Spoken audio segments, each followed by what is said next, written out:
பார்க்க வந்தேன் மனசில் நினச்ச அடுத்த நிமிஷம் அப்படி ஒன்று பாஞ்சிக்கிட்டு போகும். வேலு யாமிருக்க பயமே, யாமிருக்க பயமே.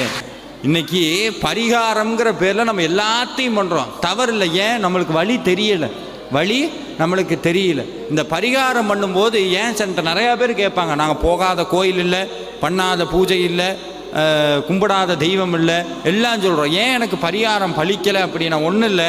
இன்றைக்கி நான் உங்கள்கிட்ட சொல்கிறேன், உங்களுக்கு ஏதோ ஒரு பிரச்சனை இருக்குன்னு வைங்க. உதாரணத்துக்கு கடன் தொல்லை தீரணும் அப்படின்னு ஒரு வச்சுக்குவோம். கடன் தொல்லை தீரணும், வேல்மாறல் படிங்க அப்படின்னு சொல்கிறேன். வேல்மாறல் படிக்கும்போது நீங்கள் என்ன நினச்சிட்டு படிப்பீங்க? எதை நினைப்பீங்க? கடனை நினைப்பீங்க. முருகனை அவர் சார் எங்களுக்கு கடன் தீரணும் சார். ஒரு உண்மையை சொல்லட்டுமா?